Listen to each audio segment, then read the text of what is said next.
আগে চেক করো, তারপরে বিশ্বাস করবা, ঠিক কিনা? তাহলে এখন থেকে একটা কিছু শুনলে বিশ্বাস করবেন?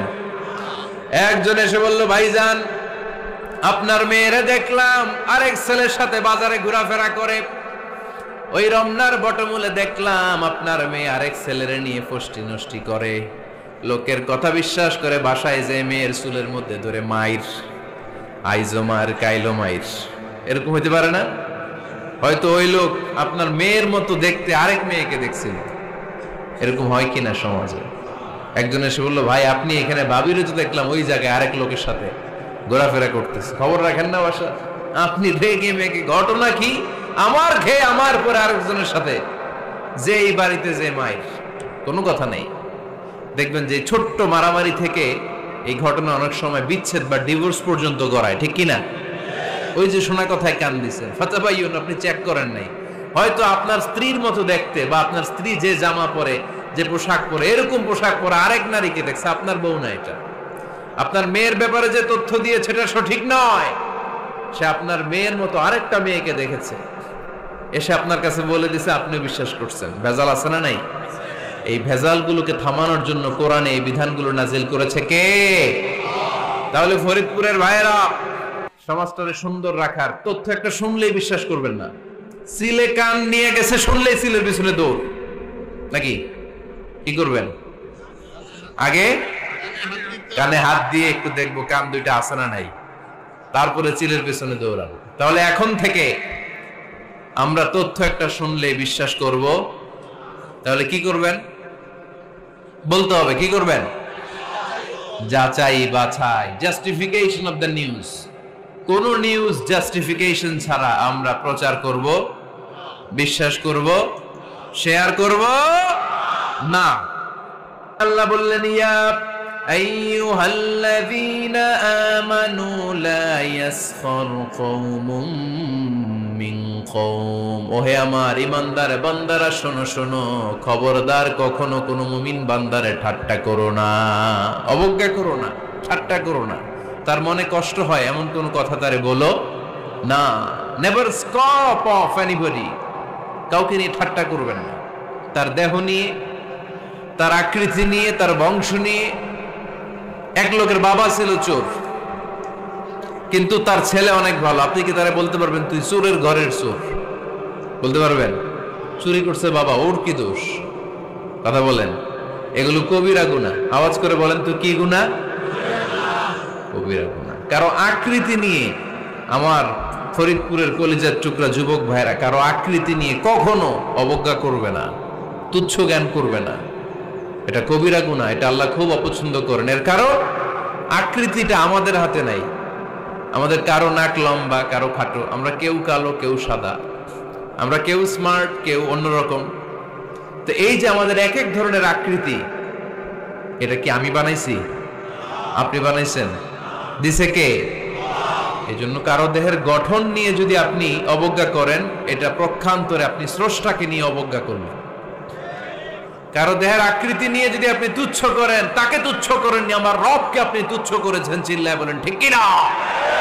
খবরদার, তুই কালু, তুই লম্বু, তুই মোটু, তুই কানা, তুই রোহিঙ্গা, আছে না নাই? ইদানিং ইদানিং এটা খুব চলে।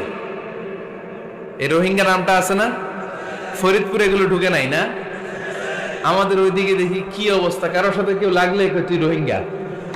কি আশ্চর্য, এই গালি কবে আসলো? হ্যাঁ, অনেক ধরনের গালি। ঢাকায় আর একটা চলে ফইন্নির ভূত, কি বলে? এই এগুলো আগে শুনি নাই আমরা, রিসেন্ট এগুলো বলা শুরু করছে, ফইন্নির ভূত, রোহিঙ্গা। না, এগুলো বলে আপনি কাউকে অবজ্ঞা করতে পারবেন?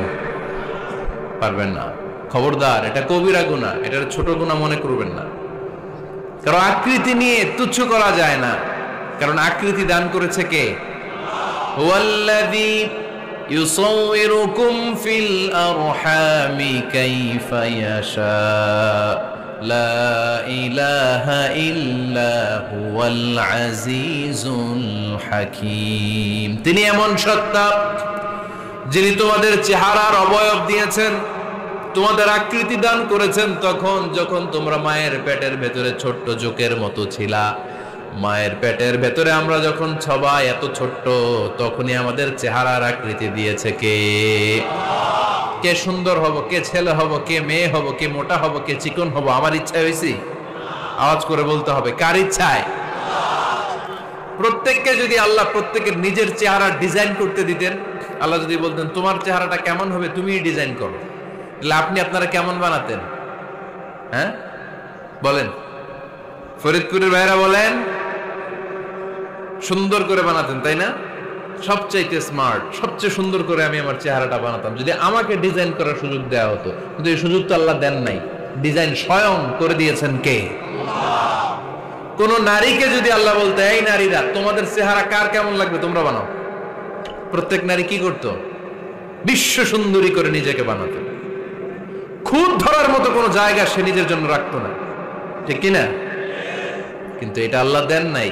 এই আকৃতিটা আমাদেরকে সরাসরি দান করেছেন কে? খবরদার, আমাদের অনেকে বিকলাঙ্গ, আমাদের অনেকের হাত ছোট, পা বড়, দেখতে মোটা, কেউ চিকন কেউ কালো। খবরদার, কারো আকৃতি নিয়ে কখনো কোনো অবজ্ঞার সুরে, ঠাট্টার সুরে কোনো কথা আমরা বলবো না। রাজি আছেন? সবাই রাজি আছেন? আল্লাহ রাসূল সাল্লাল্লাহু আলাইহি ওয়াসাল্লামের এক সাহাবী ছিল, নাম ইবনে মাসউদ রাদিয়াল্লাহু তাআলা আনহু।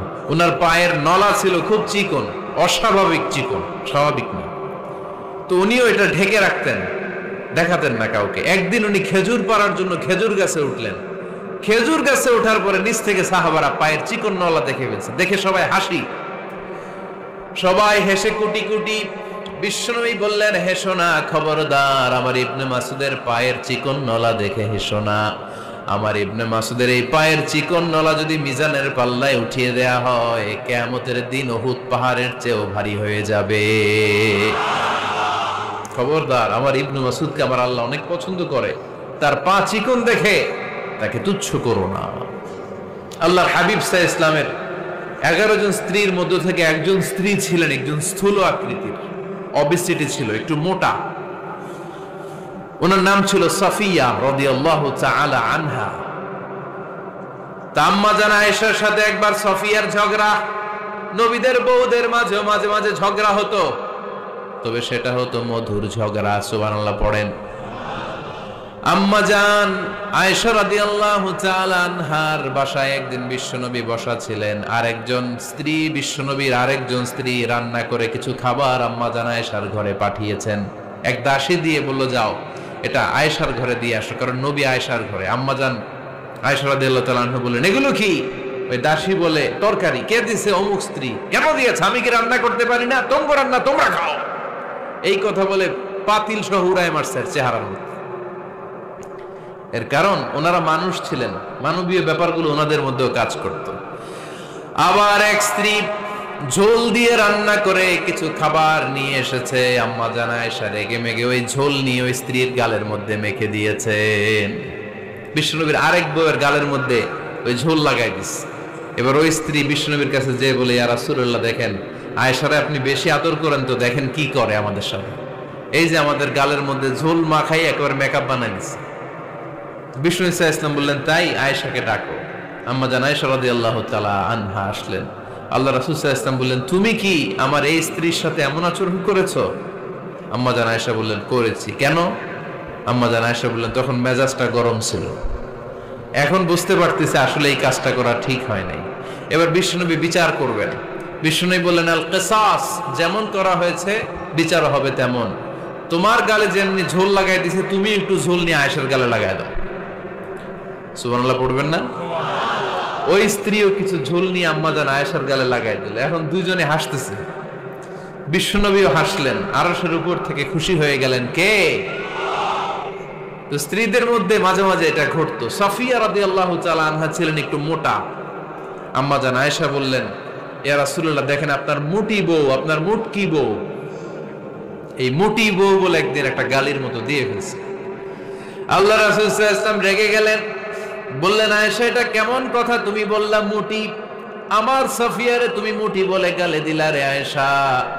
ইয়া আয়েশা লাকাদ কুলতি লা কালিমা লাউ মুজিজাত বিমাইল বাহরি লামাজাজাতহু, এমন একটা মন্তব্য তুমি সাফিয়ার ব্যাপারে করে ফেলেছো রে আয়েশা, এই কথাটা যদি সাগরের নীল পানির মধ্যে ছেড়ে দেয়া হয়, এই কথার পঙ্কিলতার কারণে, এই কথার কর্দমাক্ততার কারণে, এই কথার পঙ্কিলতার কারণে সাগরের সব পানিগুলো মুহূর্তের মধ্যে কালো হয়ে যাবে। এই কথাটা সাগরে ফেলে দিলে সাগরের নীল পানি পুরোটা কালো হয়ে যাবে। আয়েশা খবরদার, কাউকে তুচ্ছ করে অবজ্ঞা করে কখনো কিছু বলা যাবে না। এই জিহ্বাটা এটা ভয়ঙ্কর একটা অঙ্গ, বেশিরভাগ পাপ এই জিহ্বা দিয়ে হয়। কি দিয়ে হয়? এজন্য সাহাবারা জিহ্বা ধরে মাঝে মাঝে জিহ্বার মধ্যে ব্যাট মারতেন আর বলতেন, জিহ্বা তোর জন্য আমি আটকে যাব কিয়ামতের দিন। আমলিক আলাইকা লিসানাক, নিজের জিহ্বার মালিক নিজে হন, আপনার জিহ্বার মালিক যেন শয়তান না হয়ে যায়। জিহ্বা আপনার, শয়তানের ভাষা আপনি কথা বলেন কেন? খবরদার, প্রতিটা কমেন্ট, প্রতিটা কথা, প্রতিটা মন্তব্য, এগুলোর ব্যাপারে কিয়ামতের দিন পাই টু পাই করে আপনার কাছে আল্লাহর সুপ্রিম কোর্টের কাঠগড়ায় দাঁড় করিয়ে আপনারা জিজ্ঞেস করবে কে? এজন্য বিশ্বনবী বলছেন, মাইয়াদমানলি মা বাইনা লিহিয়াইহি ওয়া মা বাইনা রিজলাইহি আদমান লাহুল জান্নাহ। আমার কোন উম্মত যদি দুইটা অঙ্গের গ্যারান্টি আমারে দেয়, আমি আমার উম্মতকে জান্নাতের গ্যারান্টি দেব। দুইটা অঙ্গের, একটা হলো জিহ্বা আর একটা লজ্জাস্থান। দুই চোয়ালের মাঝে যা থাকে লিজ্জা, জিহ্বা, আর দুই পায়ের মাঝখানে যা থাকে লজ্জাস্থান। এই দুইটা অঙ্গের গ্যারান্টি যদি বিশ্বনবীকে আপনি দেন যে নবী, জিহ্বা আর লজ্জাস্থান এই দুইটা অঙ্গের কোনো পাপ আমি করব না, নবী বলে আমি দুনিয়ায় তোমার জান্নাতের গ্যারান্টি দিলাম। এজন্য জিহ্বাটারে সামলান, যা মনে চায় বললেন না। খবর আছে না নাই? খবর আছে। মা ইয়ালফিযু মিন কাওলিন ইল্লা লাদাইহি রাকীবুন আতীদ, যা মুখ দিয়ে বের হয় লিখে রাখার জন্য দুইজন ফেরেশতা রেডি করে রেখেছে কে? চিল্লায় বলেন। যতদিন আমরা বেঁচে থাকবো ততদিন থাকবে আমাদের কাঁধে, আমরা মরে যাবো এই ফেরেশতারা উড়াল দিবে, ঠিক কিনা?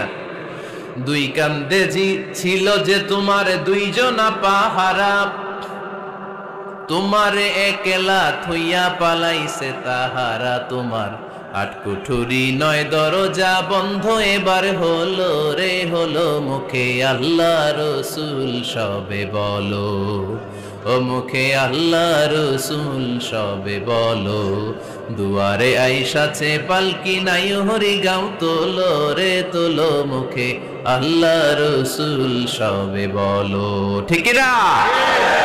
এজন্য সাবধান। আমলিক আলাইকা লিসানাক, নিজের জিহ্বার মালিক নিজে হন। মন যা চায় মুমিন তখন ইচ্ছা মতো মন মতো কোনো মন্তব্য ছুটতে পারে না। বিশ্বাসী বলে যদি নিজেকে দাবি করেন, নিজের জিহ্বার মালিক নিজে থাকার দরকার আছে না নাই?